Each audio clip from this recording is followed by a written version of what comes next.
Hi, good day and welcome to another interesting and informative lesson on TTT as we continue to prepare you for this year's SEA. Today we are looking at English Language Arts, in particular Section 1. But before we go on, let me remind you to always visit our website learn.moe.gov.tt, where all these lessons are there for you to go through once more, and you can get other curricular needs as well. We continue to help students connect and continue learning via the Ministry of Education here in Trinidad and Tobago. So we're looking at Section 1 of the ELA paper, and we want to go through this and ensure that you understand exactly what we are doing and what you have to do as well. Are you excited? Remember, this section has 3 tasks for you to complete: spelling, punctuation and capitalization, and grammar. The 3 tasks total 30 marks. You want to get all of those marks. So let's go through each task and ensure that you clearly understand what you have to do.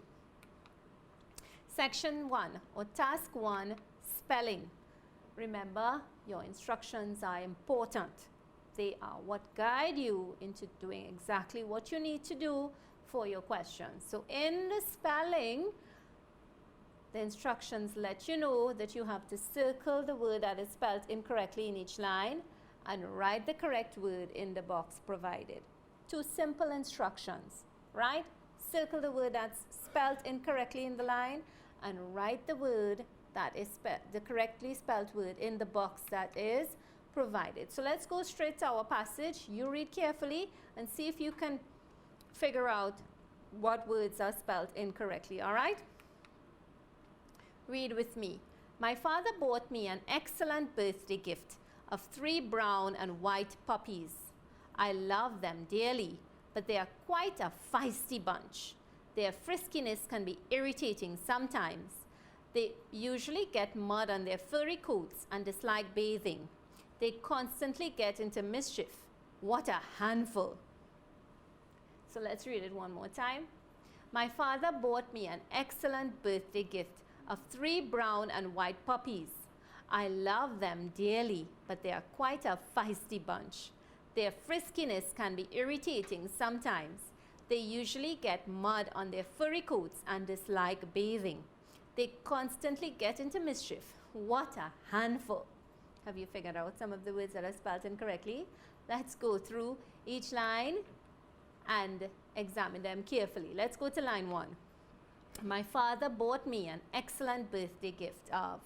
Remember, you have to sift out the ones that you know already and figure out which word in line 1 is spelled incorrectly. All right, we're looking at each word. Do you know the word that is spelled? And you would find the ones that are spelled incorrectly already. All right, my father bought me an excellent birthday gift. You know the words father, you know me, and birthday gift of. All those look correct to you. Which one is spelled? What about bought? Is that the correct form of the past tense? Yeah? Excellent is spelled wrong. Did you figure that one out? What's missing? Let's say the word excellent. So a letter is missing. Yes, excellent. And it's missing between the X and the E. Is it a S or a C? My father bought me an excellent birthday gift. Right? You know the word bought is correct already. We know what's the rule. Excellent. Say the word. Frequently misspelled word it is. When C is followed by the vowels E, I, or Y, the C makes a soft sound. So what was missing was a C.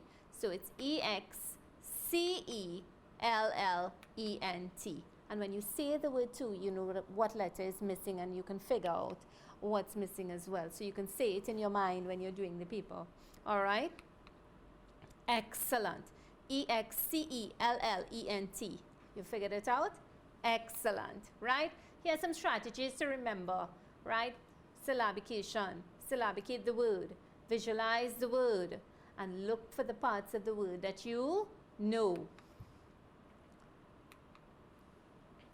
So remember, when C is followed by the vowels E, I, or Y, the C makes a soft sound. Let's look at this word. Mercy. It's followed by Y. So you have M-E-R-C-Y. Soft C again. Fascinate. F-A-S-C-I-N-A-T-E. Let's look at this one. Ascend. A-S-C-E-N-D. So we circle the word excellent and we write the correct spelling. Excel, E-X-C-E-L-L-E-N-T, and figure out a way to remember how to spell the word as right? Excel-ent. And you have it there. All right? So you have to figure out ways and means of learning for your own self that would make you remember it quickly, all right, and correctly. Let's move on to line 2. 3 brown and white puppies. I love them dearly. All right? 3 brown and white puppies. I love them dearly. What's wrong there? What's the rule? We are talking about 3 puppies, right? Look at the word puppies carefully. You would have figured out already that it's spelled incorrectly because the ending seems wrong, right? When we are forming the plural, what do? Say the rule in your mind or say it aloud from the comfort of your home, all right?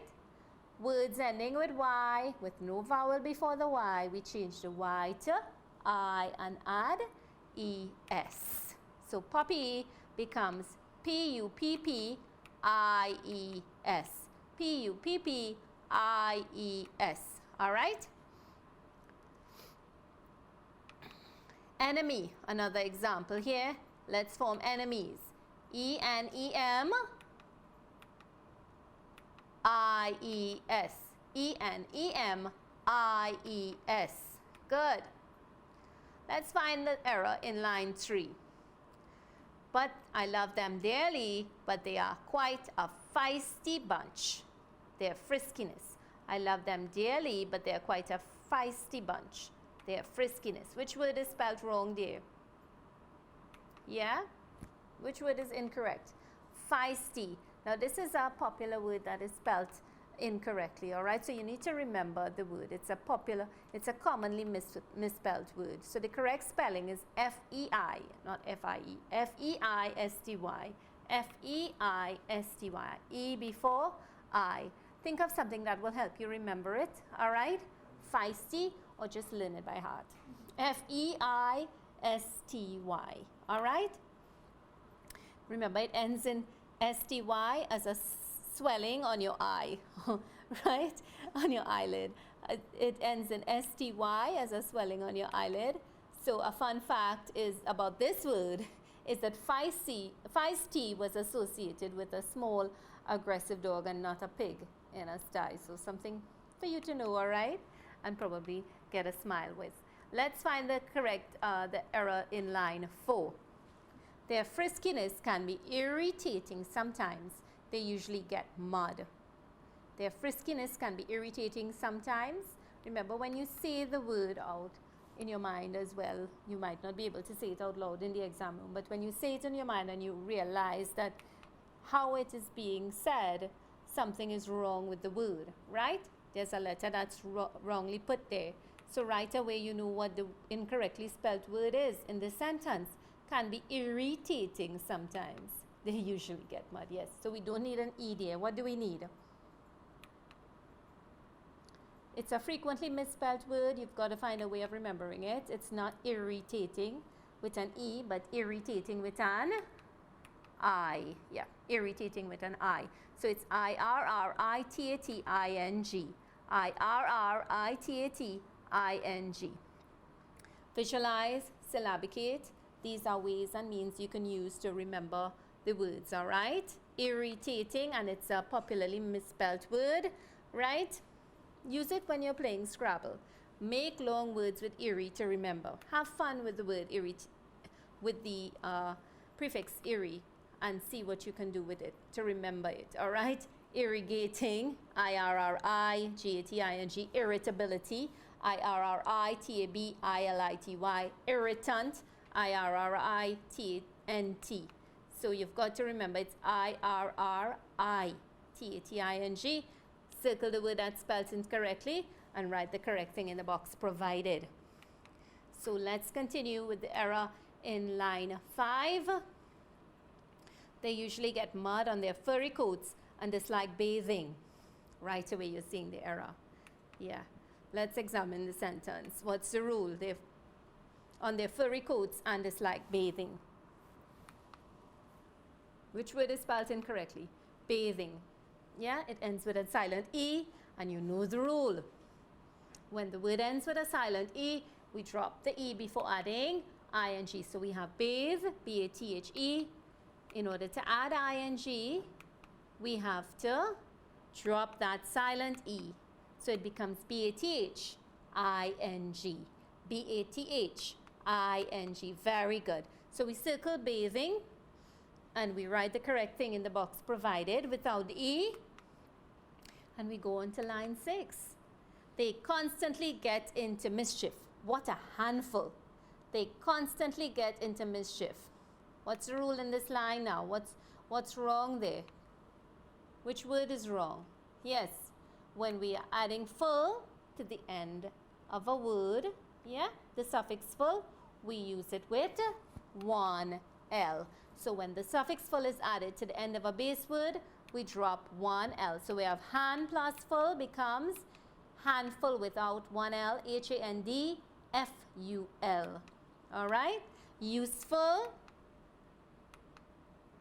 U-S-E-F-U-L, one L. When full is added to a word at the end, one L is used. So we circle the word handful. We write the correct thing in the box provided with one L. So look through your words now. We have excellent spelled E-X-C-E-L-L-E-N-T.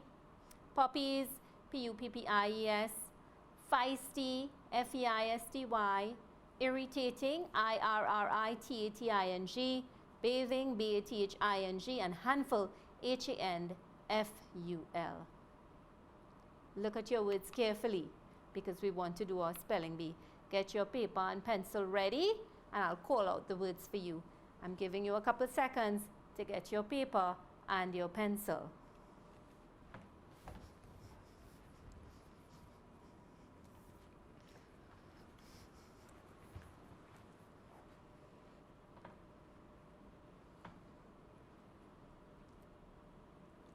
So let's begin. First word, excellent. Excellent.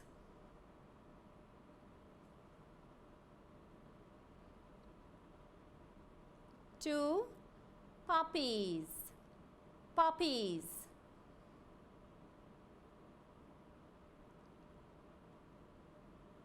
Three, feisty. Feisty. 4, irritating. Irritating. 5, bathing. Bathing. 6, handful. Handful. I'll read them over again. Pay attention to what you have written. 1, excellent. 2, puppies. 3, feisty. 4, irritating. 5, bathing. 6, handful. How many you think you got right? Let's see. Sure you did well. Excellent. E-X-C-E-L-L-E-N-T. Remember, C is followed by vowels E-I-O-Y. The C makes a soft sound, so you have to remember the rule and remember how to spell the word. You can figure out a way to remember it too, looking at the word and breaking it up. All right? Puppies, P-U-P-P-I-E-S, words which end with Y, have no vowel before the Y. We change the Y to I before adding E-S. Feisty, F-E-I-S-T-Y, a commonly misspelled word. Make associations with it. Use syllabications to remember. Remember, it's F-E-I-S-T-Y. Let's go to irritating, I-R-R-I-T-A-T-I-N-G. Remember this word, it's a popularly misspelled word. All right. Bathing, B-A-T-H-I-N-G. It uses the rule when ending with silent E. We drop the E before adding ing, and handful. Remember, when we add the suffix full to the base word, we drop one L. So check your words now. How many did you get right? All? I'm sure you did. Congratulations, all right? And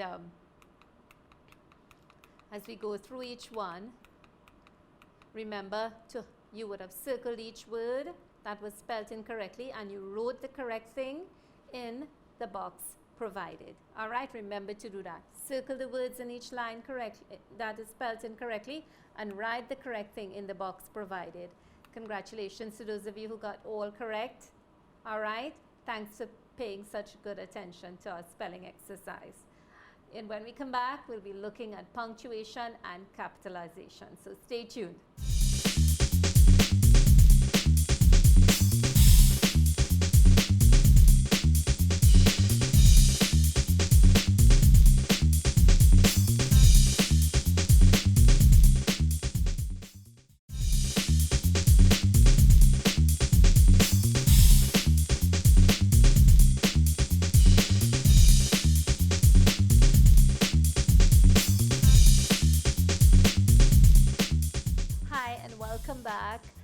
Right now we're going to do the second task of your section 1 for our ELA paper, which deals with punctuation and capitalization. Remember, the punctuation marks that are tested for SCA are your end marks, which include your full stop, your exclamation mark and your question mark, your pause marks, which include your comma and your colon, and of course your other marks, which include your apostrophe S to show possession and direct speech, your quotation marks to show direct speech, the actual words of the speaker, or maybe to denote a special name or phrase in your sentence. All right, so you need to master these marks, know when they are used and know when you have to use them as well. So in our instructions for punctuation and capitalization, we have to pay attention to the fact that there's one error per line. A line is not the same as a sentence. You've got to insert the correct mark or letter, meaning you have to write it in the passage yourself. All right, so once you figure it out, you write it. Here are some helpful tips to guide you in ensuring that you do the right thing. Read the entire passage twice. Check for overall punctuation, and although there's one error per line, you'll need to read each sentence. You may find it helpful also to read the sentence before or after the line you're examining, so that you can figure out exactly what's wrong in the sentence or the line, right? So let's read the passage. Read with me now. "Did anyone do my homework?" asked the teacher. To her surprise, many of the students admitted that they hadn't completed it. Very calmly, with no fuss, Miss Khan began to guide them through the chapters of Caribbean birds. By lunchtime, every child had completed the science project. What a sweet teacher! Let's read it again. "Did anyone do my homework?" asked the teacher. To her surprise, many of the students admitted that they hadn't completed it. Very calmly, with no fuss, Miss Khan began to guide them through the chapters of Caribbean birds. By lunchtime, every child had completed the science project. What a sweet teacher.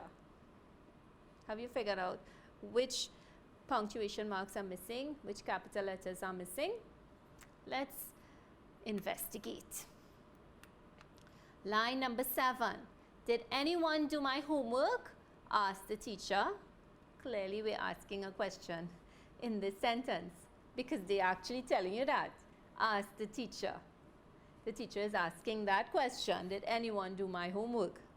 Yes, so you probably figure out already that you are missing an end mark, but it's a question mark, yeah? That one was easy. Did anyone do my homework? It goes before the close quotation mark. Remember that, your punctuation mark goes before the close quotation. All right? Did anyone do my homework? Asked the teacher. Congratulations to all those of you who figured it out, probably whilst you were reading as well. All right, remember for direct speech, in this instance, did anyone do my homework?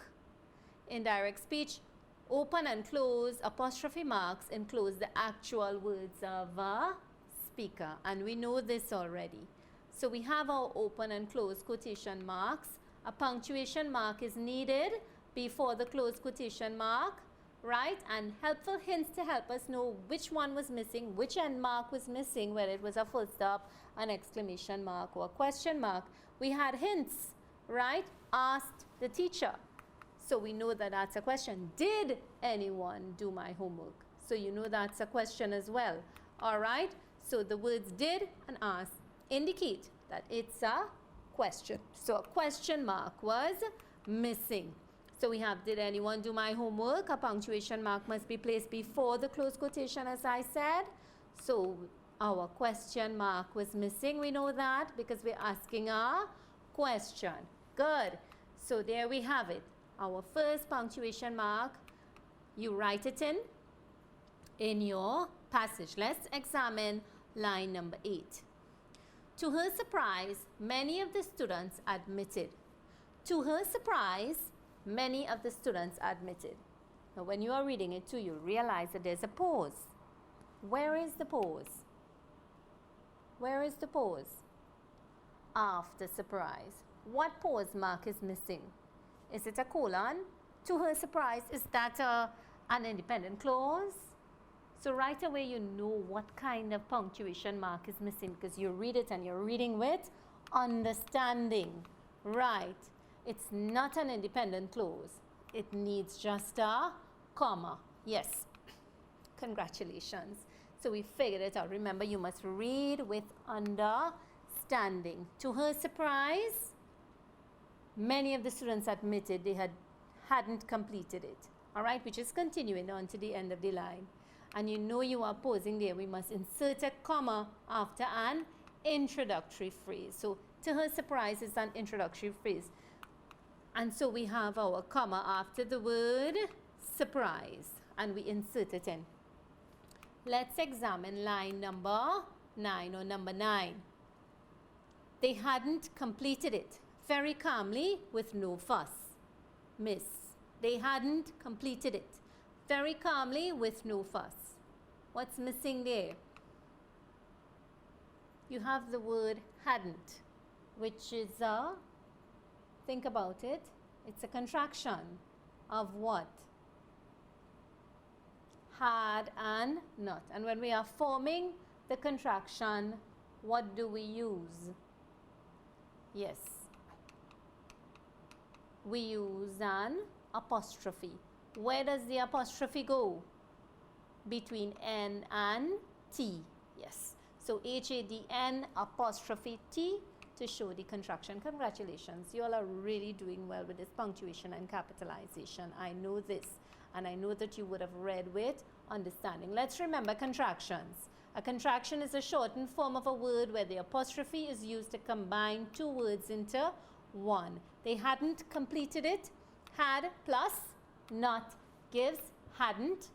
So we take out the O and we put an apostrophe to replace that O. HADN apostrophe T. And there you have your contractions. They're used to shorten words and are useful in our writing. So we put in our apostrophe, we insert it where we have to in the passage, and we move on. Let's examine number 10. Miss Khan began to guide them through the chapters. Miss Khan began to guide them through the chapters. That's her name. Yeah? Miss Khan. So what do we put there? Yes, we have to put a capital K there and give her name the importance that it needs. All right? Proper nouns have that importance of beginning with a capital letter. Right. Miss Khan began to guide them through the chapters. So most of you would have gotten that. Congratulations. A bit of a simple one there with capitalization. Let's remember capital letters are used for proper nouns, the names of people, places, animals, and things, need to be capitalized. Miss Khan began to guide them through the chapters. In line 9, that K has to be a capital K. Yes. Let's move on to line number 11. The chapters of Caribbean birds by lunchtime, every child.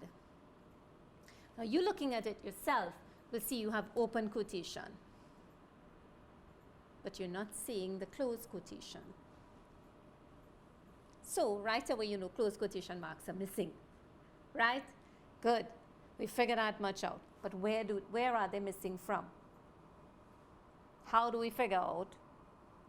We must know why they are needed. Why are they needed?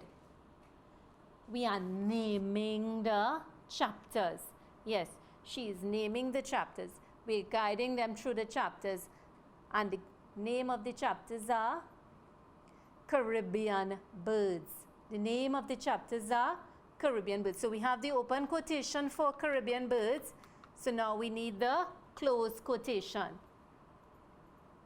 And the closed quotation mark comes before or after the punctuation mark? After the punctuation mark. Congratulations. So we name them correctly, Caribbean birds, and we give them the importance with the open and closed quotation marks. Remember, open and closed quotation marks are used to enclose the title of books, right? And the quoted text is capitalized. Ms. Khan began to guide them through the chapters of Caribbean birds, and by lunchtime, every child. So, we know the name of the chapters is Caribbean birds. So, the chapters would have indicated something to us. Keywords to indicate the name is following, right? And following that will be our name enclosed in quotation marks, right? So, we put our closed quotation after the punctuation mark and the full stop in this case. By lunchtime, so we're continuing now. Let's examine number 12. We're at the end of this task. By lunchtime, every child had completed the science project. What a sweet teacher. What's missing there? Right away, you're looking at it and you're seeing that the end punctuation is missing at the end of the passage. There's no end mark. So is it a full stop? Is it a question mark? Or is it an exclamation mark? You need to read it and see what's being said, right? Read what is being said. What a sweet teacher, right? By lunchtime, every child had completed the science project. What a sweet teacher. Is it asking a question? No, right? It's not asking a question. Remember, an exclamation mark is used after an interjection. Strong feelings, high volume, to show emphasis, to show appreciation, and at the end of a sentence it's used here, all right? What a sweet teacher, right? So we are emphasizing that she is a sweet teacher, right? And we're using emphasis. We are showing appreciation. So we need an exclamation mark. Very well done, right? What a sweet teacher. An exclamation mark is sometimes needed according to the speaker's tone, right? And when you read it in your mind, you will know what tone the person is using. What a sweet teacher signals an appreciative tone, right? How it's being said. So we must use an exclamation mark. So did anyone do my homework? Question mark was missing. Asked the teacher. To her surprise, comma, many of the students admitted that they hadn't, apostrophe T, completed it.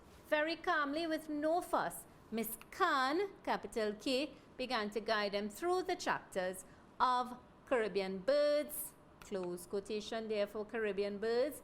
By lunchtime, every child had completed the science project. What a sweet teacher! Exclamation mark.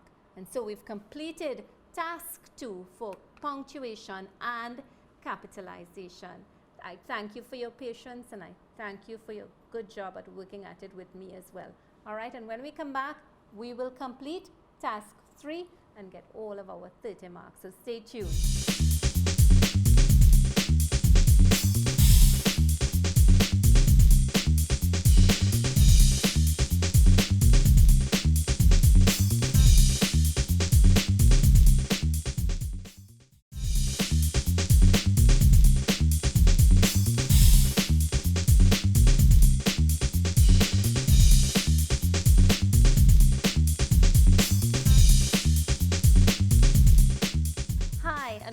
welcome back as we complete section 1 of your English Language Arts paper. We are on to task 3, which is our grammar section. And as we go through our instructions, I need you to note that your instructions are very important. These are what guide you to let you know exactly what you have to do in each task. All right, so for your grammar task, we have one grammatical error in each line, and you must draw a circle around the error and write the correct thing in the box that is provided. So each line has an error. You circle the error once you locate it and write the correct thing in the box that is provided for you. Right? Remember, a line is not the same as a sentence. All right, here are some helpful tips to guide you. Read the entire passage twice. Check for the overall verb tense. Although there's one error per line, you'll need to read each sentence, and you may find it helpful also to read the sentence before, after the line you are examining. So let's examine our passage. Last Thursday, the Standard 5 class traveled to Trinity Mall in a maxi taxi with we teacher. We first found the toy shop, after which we visited the arcade, had great fun there, but then had lunch. Unfortunately, one student got lost in his way to the bathroom. We all searched frantic for him. Thankfully, a security guard, which came to our assistance, found him. Let's read it again. Last Thursday, the Standard 5 class traveled to Trinity Mall in a maxi taxi with we teacher. We first found the toy shop, after which we visited the arcade, had great fun there, but then had lunch. Unfortunately, one student got lost in his way to the bathroom. We all searched frantic for him. Thankfully, a security guard, which came to our assistance, found him. I'm sure my good readers would have gone through already and seen some of the errors, but remember, each line has an error, so we will investigate each line separately, and you should do this too when you are doing your sections. All right, so we are investigating each line separately. Let's find the finite verbs first. This will help us greatly when we are figuring out what's wrong with the passage, all right, in terms of the grammar. So as we look at the verbs in the center in the passage, the Standard 5 class travel, our first verb. In a maxi taxi with we teacher, we first found the toy shop, found, and that's in the past tense, after which we visited the arcade, visited, also past tense, had great fun there, had great fun there, past tense, but then had lunch, past tense again. Unfortunately, one student got lost in his way to the bathroom, got lost, past tense. We all searched frantic for him, searched, past tense. Thankfully, a security guard, which came to our assistance, came, past tense, found him, found, past tense. So, mostly in the past tense, and we'll need this information later, all right? So, most of our verbs are in the past tense, if not all. All right, so let's examine line 13, number 13. Last Thursday, the Standard 5 class traveled to Trinity Mall. So right away, are you noticing what's wrong with that line? The passage, yes, is in the past tense. So all our verbs must be in the past tense. Travel is a present tense verb. So we must put it in the past tense. So we circle travel because that's not past tense, that's present tense. And let's go to our rule. Most regular verbs are formed by adding ed. So we have look plus ed, looked, talk plus ed, talked, right? Looked and talked just have ed added to them, no spelling change to the root word. Some verbs require doubling the last consonant at the end of the base word. This applies to words ending in an unstressed vowel by the letter L. And then we add ed. So, last Thursday, the Standard 5 class traveled to Trinity. The word is travel, right? The root word or base verb. and we are adding L. We must double the L before adding ED. So it's travel, T-R-A-V-E-L-L-E-D. All right, we circle travel and we write the correct thing in the box that is provided, T-R-A-V-E-L-L-E-D. Let's practice some. Let's look at the base verb cancel. If we are adding ED, the base word becomes C-A-N-C-E-L-L plus ED. The base verb dial, we want to form dialed. The base word now becomes D-I-A-L-L, then E-D. Signal, the base word forming the past tense now comes S-I-G-N-A-L-L and then E-D. So we circle the word travel and we write the correct thing in the box provided, T-R-A-V-E-L-L-E-D.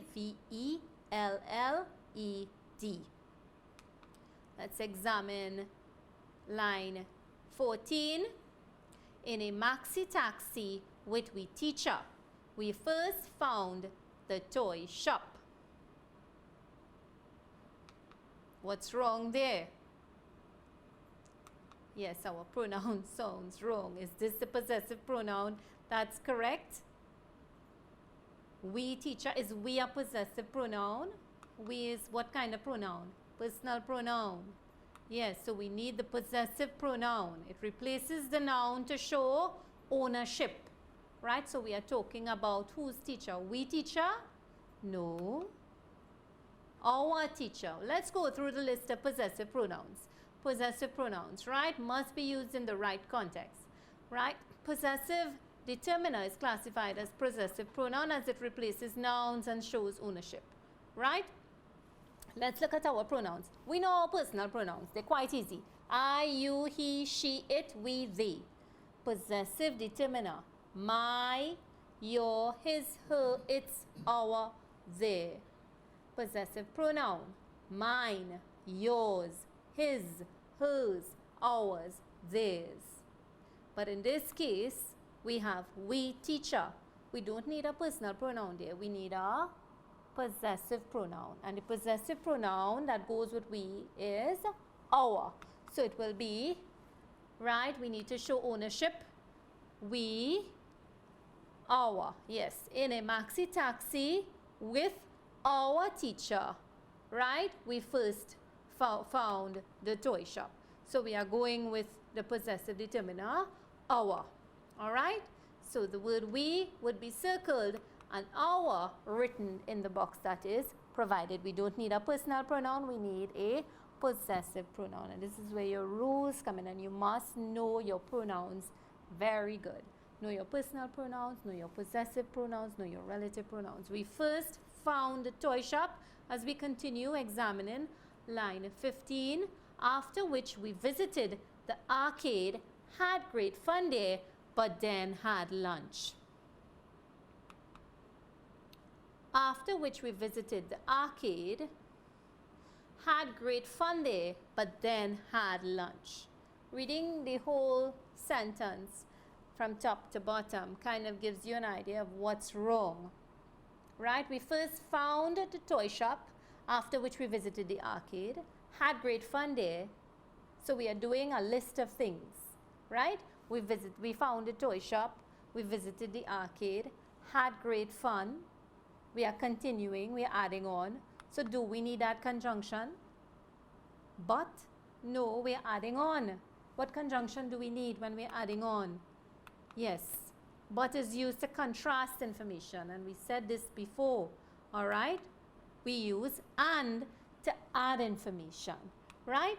So the sentence adds information of the events that's taking place, therefore the conjunction but is incorrect, and you would have seen that your own self, all right? So but would be circled, and is the one that we have to replace it with, so we circle but and we write and. Let's examine number 16. Had great fun there and then had lunch. Unfortunately, one student got lost in his way to the bathroom. Would we use that? How would we say that? Something is wrong. Have you figured out what's wrong? Unfortunately, one student got lost in his way to the bathroom. We have wrong use of a preposition. Yes, it's not in his way, but rather the preposition in does not show movement. On his way. On shows movement to a place, right? So we would say, unfortunately, one student got lost on his way to the bathroom. We circle in and write the correct preposition on. Let's examine number 17. On his way to the bathroom, we all searched frantic for him. Thankfully, a security guard. On his way to the bathroom, we all searched frantic for him. Something is wrong there.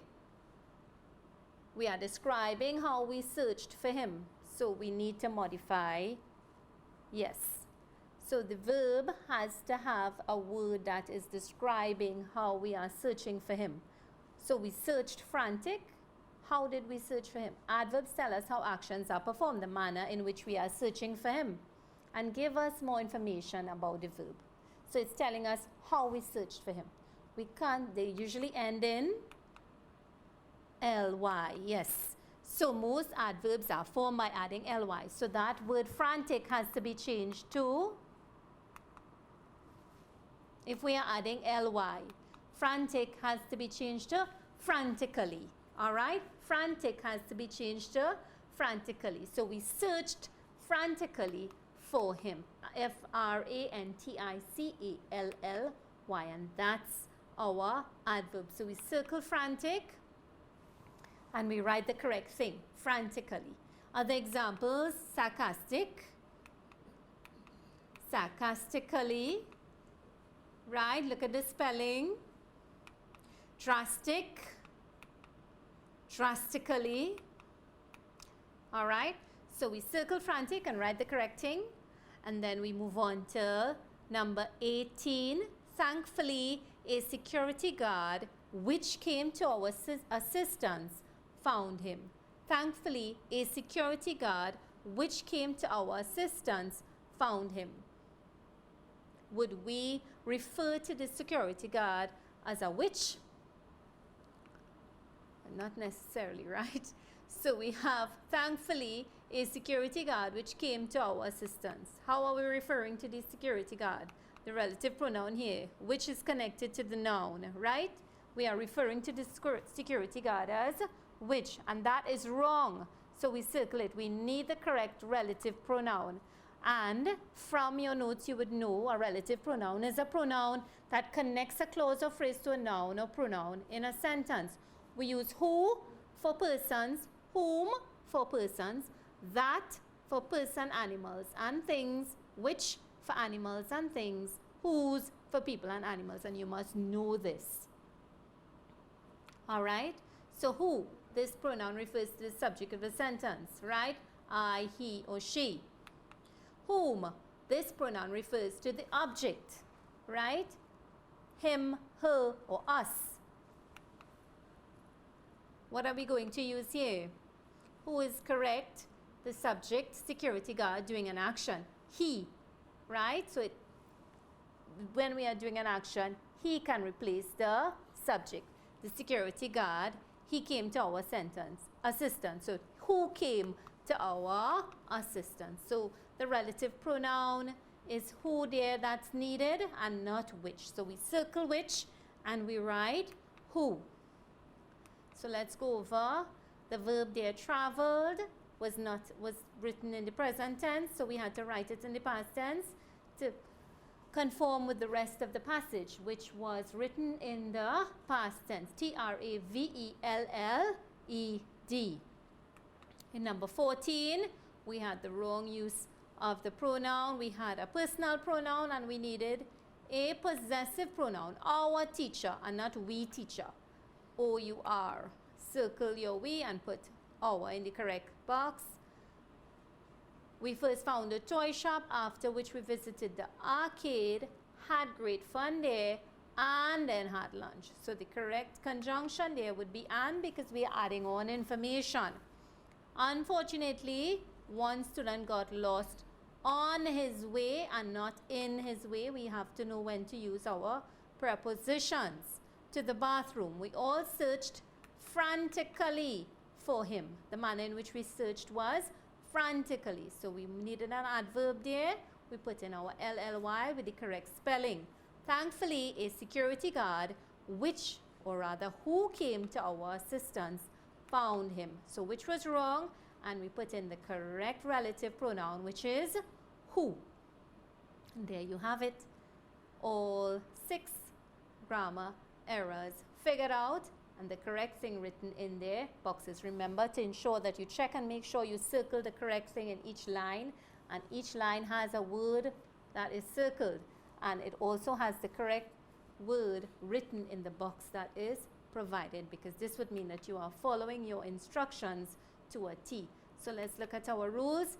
Past tense, double the last consonant L of base word and then add ED. So we have traveled, TRAVELLED. Use possessive pronouns accurately in a maxi taxi with our teacher and not with we teacher. All right? Conjunctions in context and adds information but contrasts information. Had great fun there and then had lunch. Right? So using but there would have been wrong. Use prepositions accurately. In is an existent place. Inside, on can be used for position or movement to a place. One student got lost on his way and not in his way to the bathroom. And we create adverbs with words ending in IC. We add ALLY. So this is a rule that you must know for spelling as well. All right? Create adverbs with words ending in IC. So frantic becomes frantically. We all searched frantically for him, right? And not searched frantic for him. Use relative pronouns accurately. Who refers to a person and the subject of the sentence. He can replace the subject. So the security guard who came to our assistance and not which came to our assistance. All right? So remember, reread your work carefully. Ensure to look for errors in every line. Make sure you have all your lines and your errors correctly circled and the right things written in the box provided. Thanks so much for paying attention. Hope you enjoyed today's lesson. Looking forward to being with you at another time. Be sure to look on at TTT, where we're taking care of all your SEA needs with the Ministry of Education here in TNT.